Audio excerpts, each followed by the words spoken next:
Meditation this morning. Very much beautiful. Thank you.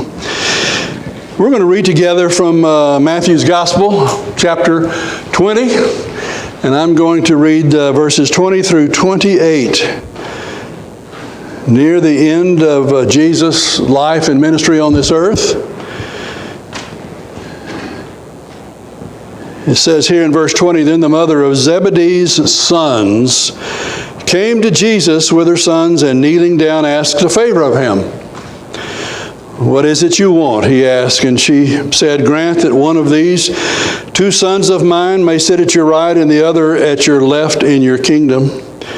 'You don't know what you're asking,' Jesus said to them. 'Can you drink the cup I am going to drink?'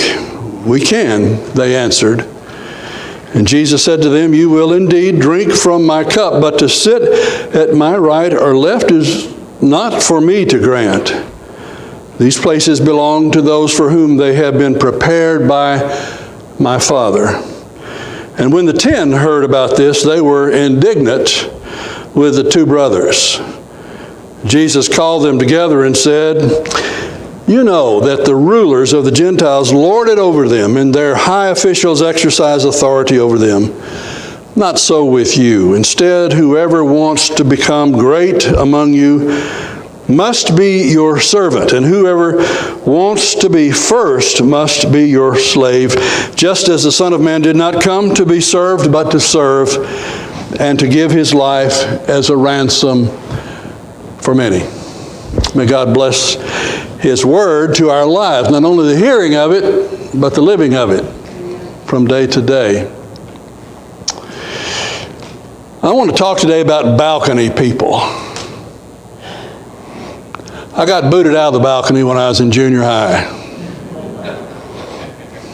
Two places. One was at the show, where I was throwing sugar babies down on other people. And the other was at church, where I was flipping spitballs down on people from off the edge of the balcony up there with friends. "Don't go sit in the balcony," Big George said. That's it. The end of the balcony for me. That's not the balcony I'm talking about today. But I think it is a picture, a symbol of something.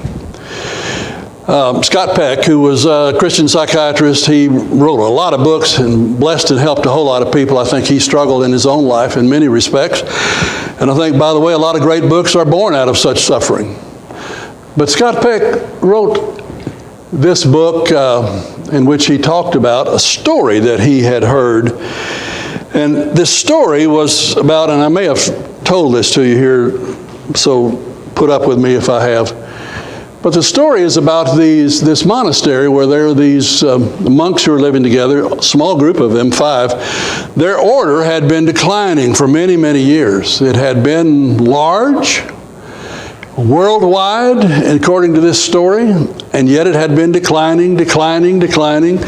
And now that in the core place that was sort of the center of this whole operation of men who lived together to pray, to contemplate the Scriptures, to serve God in various ways, were down to 5 people. And all of them were over 70. They were still young, but they were over 70. Amen. Thank you. I knew I'd have an amen. And they were all of them realizing that things were changing so drastically that they weren't going to be there much longer and their order was going to be gone. They were concerned about that. They did know that there was this rabbi who lived, or who came to visit actually, in a cabin that was in the woods that surrounded this place. And he was there from time to time, and they had heard that he was a wise man, a man who knew so much about life, and they were interested in what he might think about their situation. So one day the leader of this group, called the abbot, he goes to visit the rabbi, and when he's visiting with the rabbi, they talk about all kinds of things. The rabbi's also saying that his particular way of things is declining and people are leaving that order. Said the world around them was such that it was secularized in such a way that their way of living was declining. And as they commiserated together, they finally got around to what the abbot came to talk about. And he said, I got to ask you one more question. That is, do you have any thought, any word for us about what would help us, what would save our particular situation? And he said, I really don't. He said, the only thing I think I could tell you is that one of you is the Messiah. Now, you would know that the Messiah is the one that we speak of as Jesus, but as a Jew, he was still anticipating the coming of Messiah. And so he's saying to these Christians, there's one of you that is the Messiah.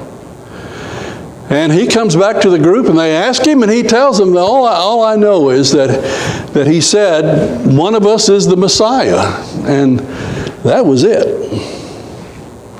In the days that came, they began to wonder, who is it? I wonder if it's the abbot. You know, he's the leader, and he's the guy who's well organized. Maybe it's Thomas. He is a holy man. Maybe it's Philip. You know, Philip, although Philip is a little grouchy at times, but he also does his work very well. Perhaps it's Brother Peter. But Brother Peter is such a procrastinator. We don't think he could be the one. I wonder if it's me, the person who would wonder about. And as they lived like this, they began to talk to each other differently. They began to look at one another and wonder, is this the Messiah? Am I talking to the Messiah? And they treated each other with greater kindness, greater love. And as they changed things, it changed the way they lived together. As they felt differently about one another, they began to act differently, to live differently. And as visitors came to visit to the monastery to be with them, they noticed the difference. They picked up on this spirit of love. And over time, because of this wonderful spirit that they were developing, the visitors continued to grow in number, and there were young men who began to feel drawn to this group, and the monastery began to grow, and the order began to become larger. All because of what Scott Peck says was the rabbi's gift. You know, I think the point of that story is pretty clear, and to me it is anyway, and that is that how we treat one another really does matter. How we live together, what we expect of one another, what we say, how we treat other people, has a whole lot to do with who they are and what they become, and how they live their lives. And we're never finished loving others and helping others to become all that they can become. It's I think, a truth that the Scripture picks up on strongly, clearly. I think it was Carlisle Marney who used the term balcony people. And Marney was saying there that in all of our lives, and I've mentioned this to one or two of you, in all of our lives, there are people who are strongly influencing us. Some of them are not living. They're behind us. Some of them are with us day by day. Many of them are family. Some of them are persons that we've not met, but we've heard about.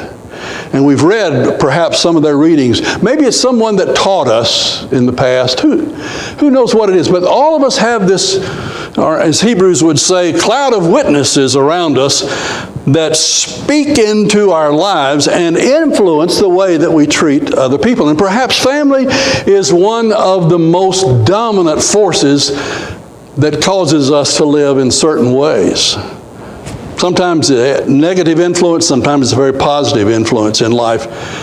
And what we hope and pray for is that we are becoming better people as we live our lives according to the gospel, according to who Jesus is. That's the purpose. We are being redeemed. We are being changed by Christ. And we want to hear those voices that clearly speak to us about what it is that we need to be doing with our lives.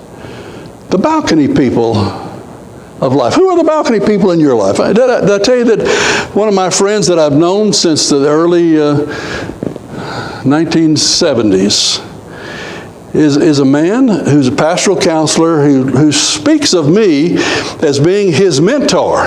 I haven't been around him in years, but I was around him at a very influential time in his life. And he says to me now, he said, "You abide with me, George." He said, "There are two men who abide with me, my father and you." And that's quite a place to be, isn't it? I mean, to have someone tell you that you are that strong influence in their lives that's helping them to live. I am a balcony person for him. He doesn't realize that I throw sugar babies. But I am a balcony person in that man's life. Who are those people in your life? And what are they saying? How are they calling you to live? I think the gospel teaches us that we are to be balcony people. We all have balcony people. But we are called to be people who treat others in a way that give them some strength from our lives, that it influences them and helps them to live. We don't want to be a negative force. We want to be a positive force in their lives. And you're thinking, what does this story have to do with anything today?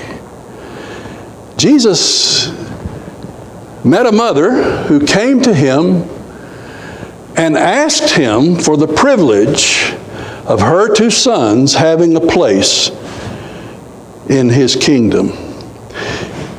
And I didn't catch this for many years, but I want to tell you that there came a point in time when I realized what was going on here is that here is a woman who is crying out from the balcony of the lives of her son. She is wanting her sons to be blessed, to be strong. And so she's come to Jesus. And Jesus' response to her, as well as the disciples' response to these two other disciples that wanted to sit at the right hand and left hand of Jesus when the kingdom came in all of its fullness. I'll talk to you about that. But all of that together, I think, teaches us something about being balcony people. And I hope you can hear today what it means to be a balcony person and can find yourself once again committing your life to being the kind of person that blesses others, that gives them strength, and you become a voice, a stronger voice for whoever it is. Not just for family, but people that you know in the community. People with whom you work every day of your life, some of you. How do you become that strong, effective balcony person? I think Jesus would help us to see today that to be an effective balcony person, you must be an advocate. That is, that you must stand for others, that you must partner for others, that you want to help them to have the best of life. So you advocate, you seek the best of life for them. An advocate, like a lawyer, is one way to look at an advocate, but it's somebody who stands up for you and says, I want something. I want you to notice today that Jesus did not condemn this mother for asking him about this privilege. He didn't condemn her. He didn't condemn the disciples. He teaches them some things, but it's not that he is rejecting her request. He is just trying to help them see something about what they're asking for here. And he wants them to live in a certain way. But because he doesn't condemn her, what I want to tell you today is he recognizes that a mother has a role in the lives of their children. And fathers have that role, and children have that role in the lives of one another and their parents and the others with whom we live, that we would live as a balcony voice of positive influence in the lives of people. How else would a mother do this? What else would a mother say? If I'd come to my mother and said to her, I want to sit at Jesus' right hand, she'd say, let's go talk to him. She would have wanted to have done that. She wanted to be an advocate for me. And friends, there are people in our community right now who are in need of advocates. They're in need of you standing up for them and helping them to achieve justice, helping them to achieve help in their struggle, We do some of that here when we have our food pantry open week by week. We are standing up and we are advocating for those who are struggling in life financially, and we're trying to help them to move forward and to get up stronger in life. And hopefully what all of that does for them is as they leave, they sense the voice of First Baptist Church speaking to them about how much we value their lives and how much we want to see them achieve what it is that they could achieve. You know, I think where she was missing it here is that, and Jesus says this to her, he says, "It's not mine to give these things out." I hope that you can see that what he's saying is what you want is the will of God accomplished in the lives of people. That's what we pray for and work for and hope for. And so we advocate seeking to help them find God's will for their lives. My life is so bound up with balcony people who have been advocates for me. Every place I've been, I've had advocates. You know, I came here 100 years ago to be youth minister, simply because the former youth minister called Richard Douglas and said, "I think I found who it is you need for this next summer." See what he did for me? You think I don't feel his advocacy still to this day?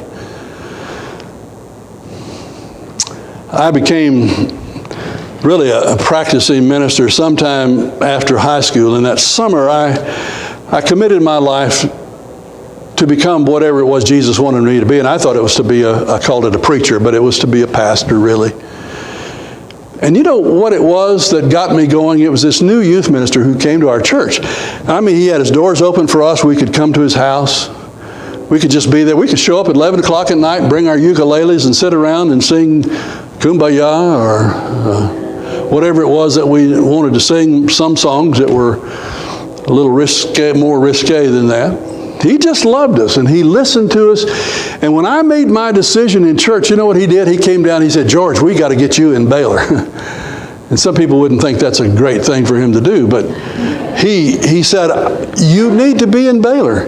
And because he took me the next day, we got in my little Mars Minor, we drove down to Waco, youth minister and George, and he introduced me to people who were in the registrar's office. He introduced me to the Baptist student minister on campus. We went over and talked to people about loans, about getting money, about finding a way to get into the school in spite of my grades. He was just such a wonderful advocate for me. And he speaks so loudly in my life. Baylor transformed me, really. I became a person who began to love myself at Baylor. And that's, for me, the greatest thing that I found there, that God gave me there.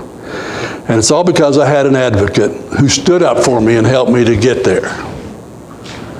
And incidentally, when I was so sick with cancer back in 16 and 17, one of the best phone calls I had was from Bob from Washington, D.C., where he now lives, praying for me and telling me, "We got your back, man. Just hang in there. We're praying for you and we're with you." Advocate. Advocate. I think Jesus would say today, if you want to be a good balcony person for others, that you want to be an encourager who blesses the uniqueness of others. You see, what this mother wanted was right and left-hand position. She said, what they want is right and left, because I think that they put her up to this. And incidentally, I'm wondering, where is Zebedee? Where's the father here? Maybe he's dead. I hope he was not indifferent. I hope he was perhaps at work. Whatever was going on, what you have is a mother who comes to Jesus and says, "I want this for my boys." And Jesus says, you know, what you ought to want is what really does fit them. The right left-hand stuff is God's doing. I think what that points to is the fact that we're also unique and we're created in the image of God. And my talents, your abilities, my abilities are so different I know you've heard me talk about this a lot, but I think it's one of the greatest needs in the life of the Church of Jesus Christ is for each of us to see that God has something for us to do. And if you are going to balcony people, you don't want to try to move them in a direction that you think is a direction you want or you would have in your own life. I've done enough of that. I've done enough of that. And I can tell you it doesn't fit. It doesn't bless. It doesn't help people. And blessing is what being a balcony person is all about. And so you help them to discover who they are and what it is that God, the great Creator, is making of their lives. I love that thought that Jesus would say to us, bless one another. Bless the uniqueness in each life that comes to you. Can we do that? Can we accept people in that way and love them in that way? One of the great pains of the church, I think, is not being able to love and bless people who are different from us. I tell you, there are a lot of things I don't understand, I don't get. But I believe I am called to help them discover God's will for their lives as they come to me and as I experience them in my life. So that's a calling for those of us who want to be good balcony people. I think that as you look here at this story, you hear Jesus talking to them about the fact that what you want to be is not only an encourager, but you want to be a witness. A witness. Don't lose the fact that the mother comes to Jesus. To be a witness is to deal with people along the lines of, one of the things I want to do for you is help to introduce you to Jesus, is to intercede for you with Jesus, is to bring you into this growing relationship with Jesus. And for me, of course, I was the preacher, and my kids had to be at church when I was preaching and pastoring people. But I also thought all along the way, it was one of the most important things that I could do for my children, for my family, for anybody, is to help them get into a congregation, to help them experience God's people, to know who Jesus is, and to love Jesus, and to be loved by Jesus, and to let Jesus teach you something. And what I think about this story is that somewhere along the line, they'd been with Jesus long enough where this mother knew this is important. I mean, let's go. Whatever this kingdom is. And the Jews thought the kingdom was Jesus going to establish a government, throw off Rome, and it was going to be a powerful kingdom, Jewish kingdom. And of course, what Jesus was bringing was a kingdom of love, was a kingdom of heart transformation and people transformation so that we could learn how to live together and walk together. That's what Jesus wanted for them. And I think what they had begun to discover was this love of His, this acceptance of His, this blessing of their uniqueness of them was so strong that they knew to come to Him. I hope you believe this. I hope that in our community, that the people who are around us that you're struggling with, who are looking to you for friendship and help, I hope what you're saying to them is, let me share something with you about what has helped me and what has meant so much to me and what I love. My church, my Lord. When's the last time you talked to somebody about Jesus, about who Jesus is in your life? When's the last time when someone was suffering that you sat with them and said, I want to pray to the Lord for you right now. Would you let me pray for you?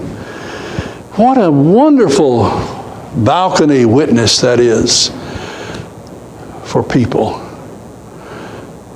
To be able to declare God's love in their lives. I've told you before, I know this, about Fred Craddock being over in East Tennessee. Fred was a teacher of preaching over at Emory University in Candler School of Theology, and Fred, he was in far East Tennessee on vacation once, and he and his wife went into a small restaurant in a small town in the countries, and they were going to have lunch. And as they were there, said this old man comes in, probably about my age, but he said he was dressed like a farmer. had on overalls, and he was walking around talking to everybody in the room. And he came over to Craddock and his wife, and he said, "Now, who are you folks?" And they introduced themselves, and he said, "Well, tell me, where are you from?" They said, "Well, we're from Atlanta." "And what do you do?" "Well, Fred was hoping to get this conversation over with. He said, "Well, I'm a professor who teaches homiletics." He thought that'll throw him off. He doesn't know what homiletics is. He said, "Oh, you're a guy who teaches preachers how to preach." He said, "Yeah, that's what that is." "How do you know that?" And the man said, "I want to tell you something. You're a pastor, you're a minister. Let me tell you a story." And he tells a story of how he grew up. His mother was not married. He had been born without a father in his life. He was born, as they say, out of wedlock. That's an old term. But Mama loved him and cared for him. But it was a tough thing to be, he said, in that position in this little community of theirs. And he said, as I was growing up, said I had a grandmother who knew enough to take me to church. And for the first 14 years of my life, I went to church with my grandmother. Said I didn't like the preacher. Said he was tough looking, rough looking. And he pointed his finger a lot. You ever been with somebody who points their finger at you a lot? I do that to my dog, and he's ready to bite it off. He knows that means I'm after you, boy. But he pointed his finger, and he would yell at us, and he would have a tough time with us. And I just didn't feel comfortable with him. And he said, but my grandmother was bringing. My mother never wanted to bring me because she thought everybody talked about us. And every time I went to town with her, I felt like people were looking at us and wondering, who is that guy's daddy? Who is that man's dad? Turns out to be a physician in the community, incidentally. That's a little side note. But he said, when I was 14, in church one Sunday, church was over, I had listened, I was attracted to what he was saying. So we started out the church that day, and the usher said, you can't go here because it's been snow and ice and the steps won't let you do that, so you got to go this way. He said, I went down that way, and as I was going out the door, I felt this hand on my shoulder, this big hand, and I turned around, and it was that preacher. And I didn't know what he was going to say. I thought I knew what he might say. He looked at me for a long time, and I looked at him, and then he asked, who are you, son? Who do you belong to? Who's your father? Oh, wait a minute. Wait a minute. I recognize now. You're God's child. Go and accept your inheritance.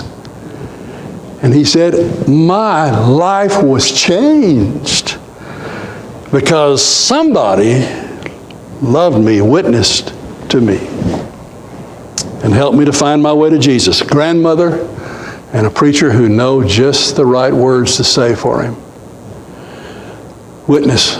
Would you witness to others? Help them to find Jesus, because there is where they're going to find the grace they need. They're going to find the truth they need. They're going to find the way that they need in life, the principles to live on and to grow, the hope that they need for living in a tough world. Last thing is this. I think Jesus would say to us that if you're going to be a good balcony person, you've got to be a servant who follows the way of Jesus. What Jesus did that day was he pulled them together. This is the typical of these disciples. Two of them say they want something. Let us have this. And the other 10 say, well, they're cheating on us. And they're jealous. And they're mad. And I don't blame them. I mean, you'd feel this sense of they're trying to get ahead of us. And what Jesus wants to say to all of them is, look, come on, let's gather in here together. And let me tell you something. What we are wanting in life is to be last in the line rather than first. What we are wanting in life is to be the servant of others. To really sort of act as and he would use the word slave, is what this translation says. But it means that you belong to people. You care for them. It's not that their life's going to dominate you and overpower you, but you determine that I'm going to do what you need for me to do. I'll serve you. I'll give you my life. It is in that sacrifice. And Jesus, by the way, says, it's like I am going to, why the Son of Man is going to do. He's going to give his life as a ransom for many, as pay a price to bring you out of sin into a relationship that is eternal with him. And so that's how we live. We are paying a price. We are drinking the cup of Jesus, which is the cup of faith, which is the cup of getting to know him and realizing him that what he asks is for us to follow him in service, in giving our lives away. And what a difference that would make. Some ways I think, and I've talked to, 3 pastors now, post-pandemic, or post, probably not post, but where we are now. And all of them are saying our churches have shrunk. They're smaller. People have left. They're not back. We're not sure they'll come back. We're like the monastery, I think. We're wondering, what do we do? Well, I think we start by treating each other the way we ought to treat each other. And I think we wind up being people who follow Jesus and serve others. Which is what Dick Shepherd did, who was pastor of the great church in London in the early part of this century. He was born in 1880. And Dick Shepherd grew up in a pastor's home and felt, he went to college, Marlborough College, I think, in Cambridge, and then he quit because he just didn't like what the college was doing for him, and he left. And he went into the city and he began working with poor people. And as he was in the city working with poor people for a number of years until he's into his 20s, and he felt Jesus beginning to lead him someplace. And as he listened to the Lord in his life, he found out that he was called to ministry. And so he went back to school, finished. And when he was 34 years old, he took one church that became his church. He became the pastor of a church in London, a church that was dying and shrinking. And he comes into this congregation and he says to these folks, we're going to love people. We're going to love each other. We're going to love people. And we're going to serve people. And he began to show them what that meant. He went out and he started visiting with people. But it wasn't just people that liked the folks there, but he began visiting with all kinds of people. And they began to serve people. There were criminals that came to church. There were prostitutes that came to church. There were homeless people who came to church. A lot of the folks who had been there a long time in that church became very uncomfortable with the smell and with the reality that there were folks there that were very different. And yet, Dick Shepherd had led his people to work and to do this. And one by one, they lived their lives in this way. People came into their realm of love. When Dick Shepherd's health had failed him, he was 57 years of age. And on the very last day of his life, still pastor of this church, St. Martin's in the Field on Trafalgar Square is the name of it. Great name. Lousy name, actually.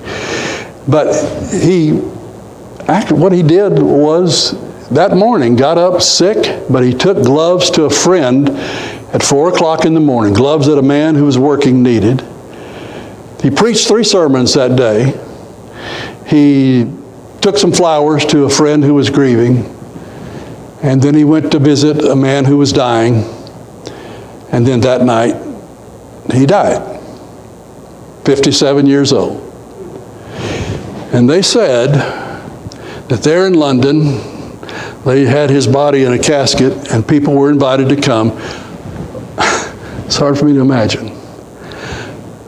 But over 100,000 people came to see Dick Shepherd's body there in the church. There to say, this is a balcony person in our life. And I'll tell you why he was. Because he was their advocate. He was their encourager. He was their witness. He showed them what it meant to follow Jesus. Amen. Let's do that. Let's do that. We're going to sing together this morning hymn number 571, Let Others See Jesus in You. Nope, that's not it. Number 569, Make Me a Blessing. And I hope you'll sing it with us, and as you sing, make a commitment to the Lord this morning about how you're going to live your life. If you want to visit with me down here, I'll be here at the front after church. Let's stand as we sing.